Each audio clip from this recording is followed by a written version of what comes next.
Theme horror.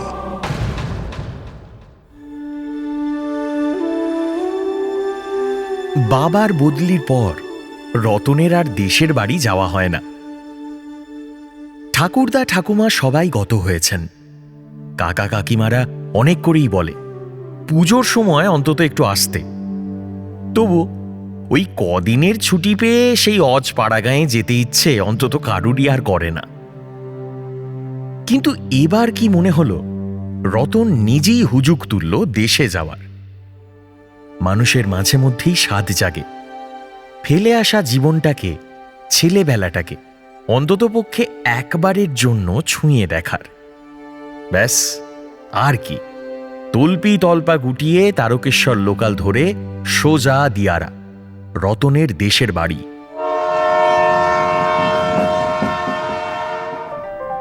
Ratan গিয়ে দেখল যে সমস্ত স্মৃতি ভেসে উঠছে দৃশ্যপটে তা মোটেই তার এ জন্মের নয়।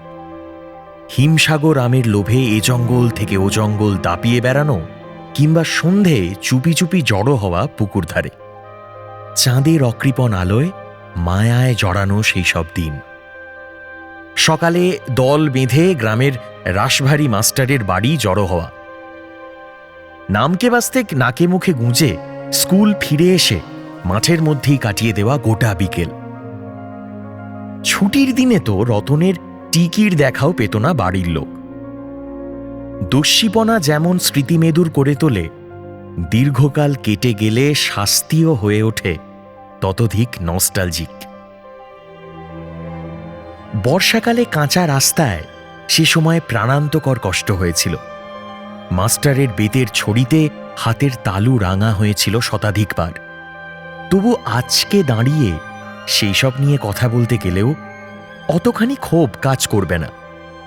সময়ের সঙ্গে হারিয়ে যাওয়া চিহ্নগুলোর কথা ভাবলে রতন টের পায় ওর শৈশব কৈশোরের রূপকথার সোনার কিংবা রূপোর কাঠি ছিল সেই সব অভাব, অনটন আর যন্ত্রণাগুলো। যাগ্গে, সপ্তমীর দিন সকালবেলা কলাবউ স্নান করাতে গিয়ে রতনের কি জানি মনে হলো পুকুরে নামার কথা। নামল পুকুরে। এই পুকুরের সঙ্গে দীর্ঘ স্মৃতি, কত দিন রাত দুপুরের গল্প জড়িয়ে আছে তা কেই বা জানে।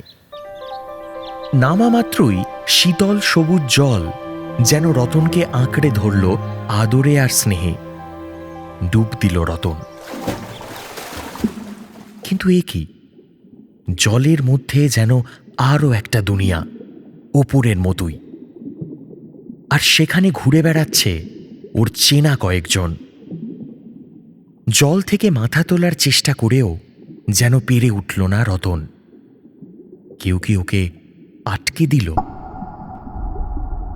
নাকি কৌতূহলে আটকে গেল রতন? এবার স্পষ্টভাবে দেখতে পেল বুকাইকে। বুকাই? বুকাই এখন কোথা থেকে আসবে? আর তার সঙ্গে বিতণ্ডায় জড়িয়েছে যে ছেলেটা, তাকেও চেনা চেনা লাগলো রতনের। রতন আরো ভালো করে তাকিয়ে দেখল ছেলেটা আর কেউ নয়, ওরই ছেলেবেলা। তক্ষুনি মনে পড়ে গেল 16 বছর আগে এক সপ্তমীর কথা। সামান্য কথা কাটাকাটির মধ্যেই আচমকা ধাক্কা দিয়ে পুকুরে ফেলে দিয়েছিল বুকাইকে। বুকাই সাঁতার জানত না,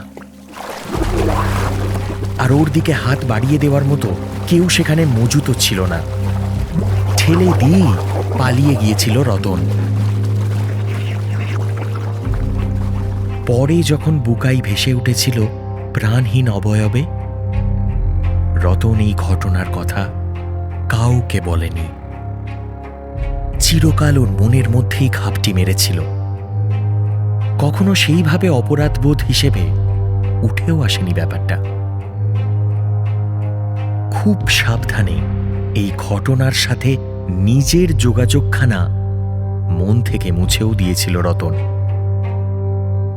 কিন্তু আপাতত সে বিপদের সম্মুখীন। জল থেকে মুখ তুলতেও পারছিল না সে।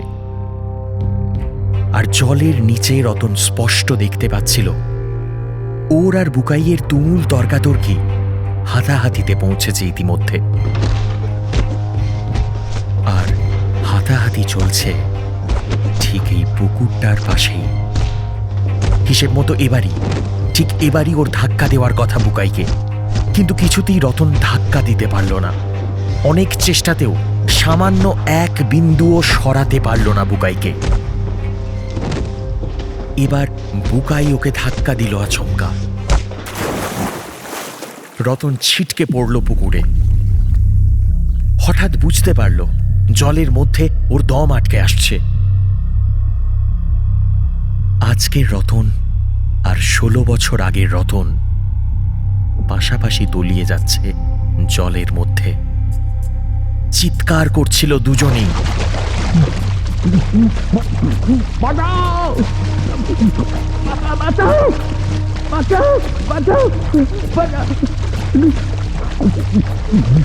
ডুবে যাচ্ছে, ডুবে যাচ্ছে,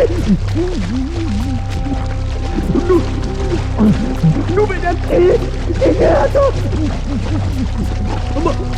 বাঁচাও, বাঁচাও। কিন্তু দুজনের সম্মিলিত চিৎকারেও কেউ ভ্রুক্ষেপ করছিল না। ভ্রুক্ষেপ করার মতো শব্দ পৌঁছাচ্ছিল না জলের ওপরে। রতন শুধু দেখতে পাচ্ছিল পুকুরের ধারে দাঁড়িয়ে অট্টহাসিতে ফেটে পড়ছে বুকাই।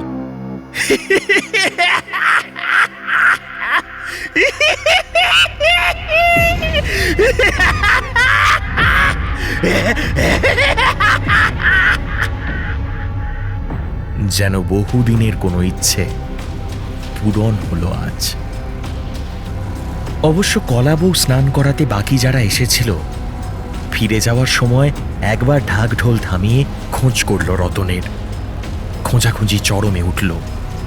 আর বেশ খানিকক্ষণ পরে যারা খুঁজছিল তাদের পরিশ্রম লাঘব করতে ভেসে উঠল রতনের নিষ্প্রাণ দেহ, রতনের লাশ।